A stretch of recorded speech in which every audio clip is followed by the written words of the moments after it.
Lors de ma dernière promenade avec ma voiture l'automne dernier, juste avant d'arriver chez moi, j'ai remarqué quelque chose d'anormal dans le comportement de ma voiture. Lorsque je suis débarqué, voici ce qui m'attendait. Aujourd'hui, dans l'atelier, je vous explique comment on change des étriers de frein.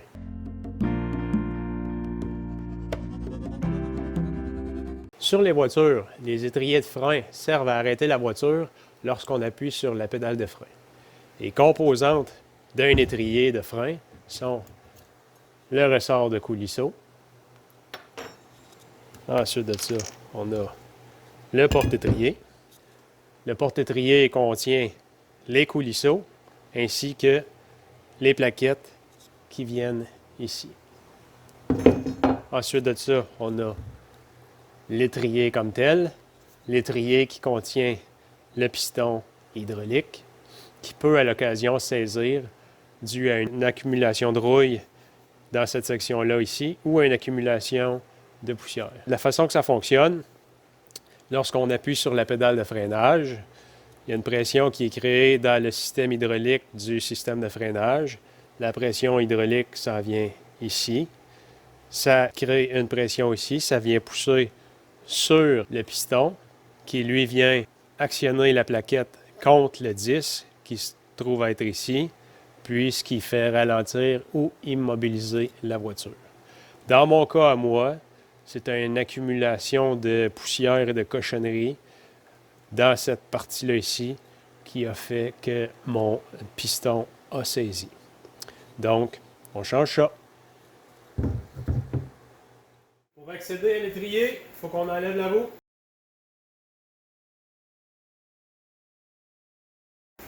Et voilà, l'étrier. Lorsque je travaille sur des étriers avant, un petit truc pour rendre la tâche un petit peu plus facile pour retirer l'étrier. Présentement, je travaille sur la roue gauche, donc je crampe mes roues vers la droite, ce qui va nous donner un meilleur accès au coulisseau ainsi qu'au boulon qui visse le support de l'étrier sur la voiture. Maintenant, les étapes qu'on va suivre pour procéder au retrait de l'étrier. On va commencer par retirer le ressort à coulisseau. Ensuite, avec des serres, on va venir appuyer une partie de la serre contre la plaquette ici et contre le derrière du cylindre pour être capable de faire rentrer le cylindre à l'intérieur, ce qui va nous créer un espace de chaque côté du disque pour être capable de retirer l'étrier. Mais avant de retirer l'étrier, on doit enlever les deux coulisseaux qui sont ici et ici. Et puis, on va être capable de retirer l'étrier. On va devoir aussi retirer ce capteur-là ici. Ça, c'est un capteur d'usure. Lorsque cette partie-là est en contact avec le disque, ça envoie un signal au tableau de bord de la voiture, comme quoi ce qui nous dit que les freins sont usés et qui sont dus pour être remplacés. Par la suite, on va enlever le boulon qui est là. Lui tient le support à étrier, ainsi que le boulon qui est ici. Et lui aussi tient le support à étrier. Puisque c'est un remplacement complet d'étrier aussi, on doit retirer la hose du liquide hydraulique qui rentre ici dans l'étrier pour être capable de complètement remplacer cette partie-là du système de freinage. Attention, l'huile à frein est un liquide corrosif. S'il y en a sur la peinture de la voiture ou sur des endroits qui sont peintes, nettoyez-le rapidement avec beaucoup d'eau pour éviter des problèmes au niveau de la peinture. Donc, on y va avec ça.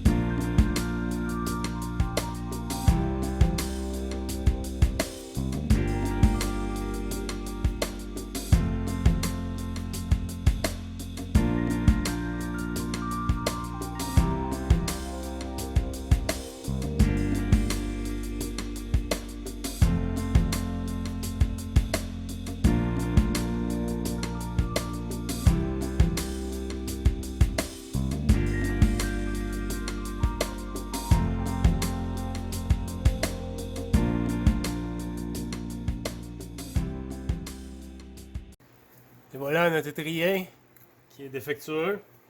Comme on peut voir ici sur la partie du piston, c'est rouillé, c'est très sale, donc c'est probablement rentré, passé notre joint d'étanchéité. Puis la saleté et la rouille ont rentré un peu ici, ce qui fait que les mécanismes ne fonctionnent plus bien. Théoriquement, avec une cale en bois dur, puis une serre, on devrait être capable de facilement faire entrer le piston à l'intérieur, puisque maintenant il n'y a plus aucune restriction hydraulique à ce niveau-là ici. Donc on va vérifier pour voir si le piston rentre bien.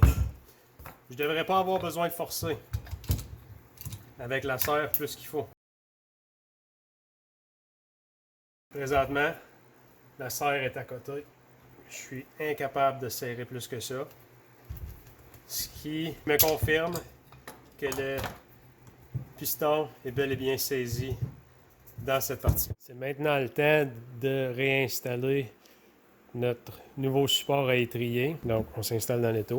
Ça va tout le temps mieux. La garniture de frein va venir comme ça. Donc, on graisse ces points-là et ces points-là.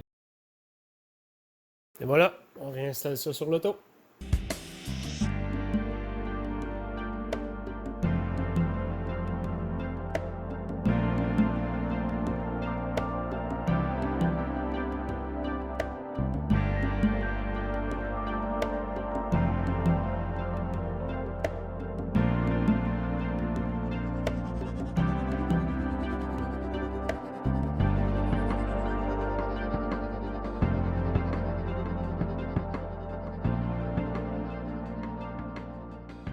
Maintenant que tout est réassemblé correctement, il ne nous reste plus qu'à saigner le système de freinage pour évacuer l'air qui est rentré par la ligne hydraulique, ce que vous pourrez voir dans une autre de mes vidéos. On remballe le vieil étrier pour le rapporter au magasin pour avoir un remboursement substantiel sur la vieille pièce qui peut être reconstruite.